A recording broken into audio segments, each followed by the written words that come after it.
Thank you for joining Wars of the Rosies as we continue with part 14, the Royal Society, from Orders of Universal Reformation by Manly P. Hall. The Royal Society, an immediate and significant result of Lord Bacon's program for the restoration of learning, as set forth in the New Atlantis, was the creation of the Royal Society. It is therefore appropriate at this time to summarize the circumstances that led to the establishment of this learned group. The origin of the Royal Society is obscured, as is nearly everything in which Lord Bacon played a part. Although the year 1660 is usually given as the official date of the foundation, and it was raised to its present status by Charles II in 1662. It is known that the society was an outgrowth of earlier groups of intellectuals. These met at regular intervals in semi-secrecy to exchange opinions and discuss problems of literary and scientific interest. Most of the important Rosicrucian manifestos announcing the formation of a secret order to reform religion, philosophy, and science were issued between 1614 and 1617. In 1616 to 1617, the historian and poet Edmund Bolton was able to interest James I in the forming of a society for the advancement of learning, to be called King James, his Academy, or College of Honor. The organization was to consist of 3 classes of members, and the symbol of the society was to be a green ribbon with the letters JRFC, Jacobus Rex, Fundator Collegii, beneath the imperial crown. The members were to love, honor, and serve one another according to the spirit of St. John. The death of King James in 1625 and the political agitation which followed resulted in the disappearance of this philosophical society, but we have no proof that it actually ceased to function. The idea was publicly revived in the 11th year of the reign of Charles I, who granted license under the Privy Seal to find an academy or college called Minerva's Museum. The special purpose of this institution was to instruct young noblemen in the liberal arts and sciences.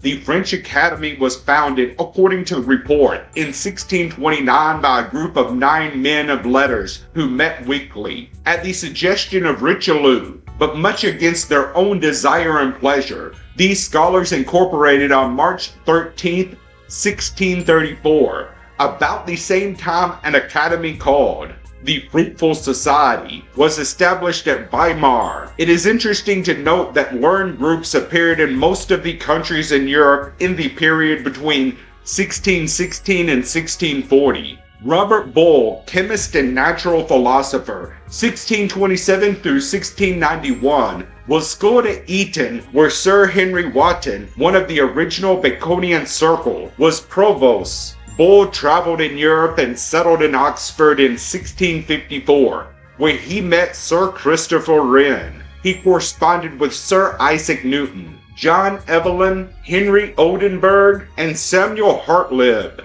This Hartlib, incidentally, was devoted to the utopian ideas of Johann Valentin André and Johann Amos Comenius, a disciple of André. Comenius was brought to England in 1641 to 1642 to map out the details for a society of scholarship. Sometimes before 1646, Boyle attended the meeting of a group which called itself the Invisible College. In a letter to Mr. Mark Holmes, dated October 22, 1646, 16 years before the incorporation of the Royal Society, Boyle refers to a secret assemblage of scholars by saying that its members will make you extremely welcome to our Invisible College. In a letter to Mr. Francis Tollance, written the same year, Boyle writes, "The best onst it is, that the cornerstones of the Invisible, or as they term themselves,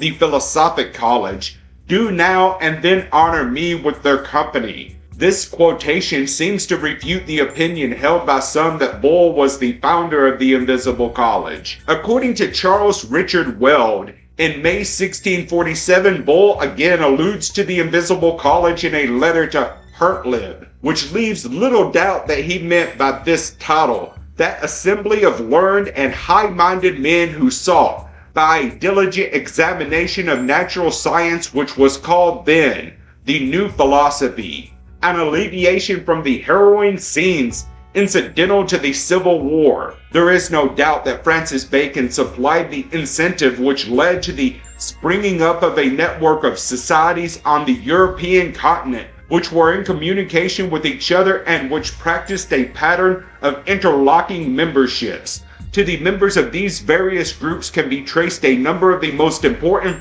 philosophical, scientific, and political writings of their time. To use Bacon's own word, I rang the bell that drew the wits together.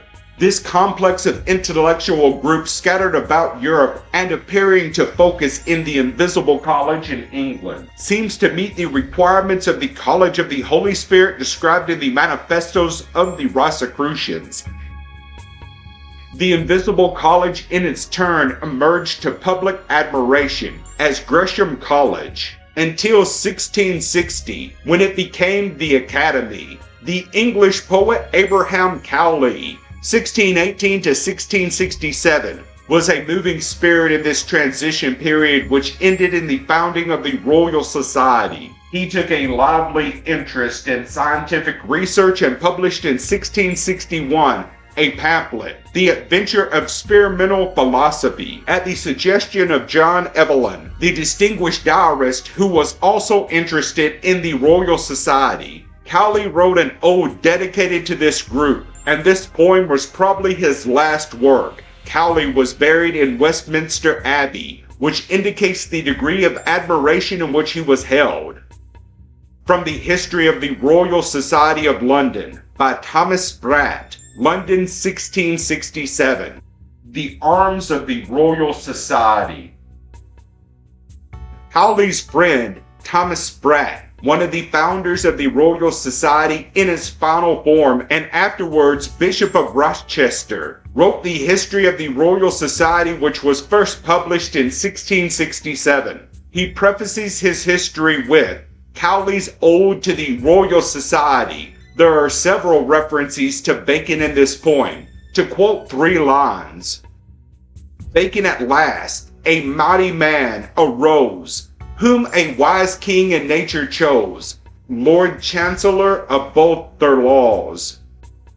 In the text of his book, Spratt implies by a curious negative statement that the Royal Society was the fulfillment of Bacon's dream. Even my Lord Bacon, with all his authority in the state, could never raise any college of Solomon but in romance. The entire outline given by Spratt shows clearly that it was the purpose of the society to bring this romantic concept of learning into a physical reality. Needless to say, the rules of thinking advocated by the Royal Society was entirely Baconian. The temper of the undertaking and its roots in the philosophical mysteries of antiquity can be implied from the writings of Spratt, who was the first historian of the society. It is not to be questioned, he observes, but the Egyptians delivered the rites of their religion to strangers, the Grecian, with as much solemnity at least as they did the mysteries of their hieroglyphics or philosophy. Now then, let Pythagoras, Plato and Aristotle and the rest of their wise men be our examples and we are safe. Another curious link in the chain of circumstances which binds the Royal Society to the esoteric tradition is suggested by Hugh B.C. Pollard. We find an association with it, the Royal Society. Not only Bull, but Sir Christopher Wren, Sir Robert Mollay, Elias Ashmole, and Locke. These are not only the most important names in the early Royal Society, but also in English Freemasonry. Sir Robert Mollay, who was the driving force behind the Royal Society, had entered the Rosicrucian fraternity in 1641 and was also the driving force in speculative Freemasonry. Prior to this period, we have no satisfactory trace of any Masonic organization other than purely operative or guild concerns. There is no trace of any person of quality in association with these minor guild mysteries. Yet between 1630 and 1660, we find people of social eminence, and it was a day when social caste rules were binding, enrolled in Masonic institutions. The balance of evidence suggests that there is a very strong connection between the early history of the colleges, which eventually became the Royal Society, and the early history of English Freemasonry.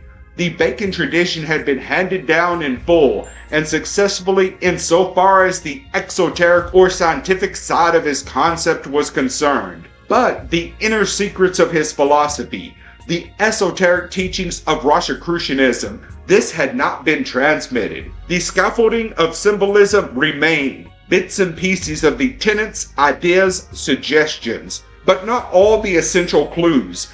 These secrets had been lost. Symbols now definitely associated with Freemasonry appear on the title pages of the acknowledged writings of Andre, Bacon, Flood, and others belonging to this circle, unknown philosophers. These emblems include the compass and square, the plumb line, the two columns, the blazing triangle, and the all-seeing eye. 33 gentlemen met together in the closing years of the 16th century for the purpose of restoring the glory of the guilds. They adopted the traditions of the Dionysian artificers of Greece and the Collegia of Rome to their own peculiar purposes, namely the rebuilding of Solomon's Temple as the Solomon's House of Bacon's New Atlantis, or the College of the 6 Days' Work. This was before the publication of Bacon's philosophic fable, but the scheme had been perfected approximately 33 years prior to the printing of the New Atlantis. All of this was part of a well-laid plan to restore the mystery institutions of antiquity as a means for the accomplishment of the Universal Reformation of human society. Thank you for watching, and please don't forget to share, like, subscribe, and comment. And if you can, please consider donating to Wars of the Rosies. Links to PayPal and Patreon are in the description. Thank you so very much.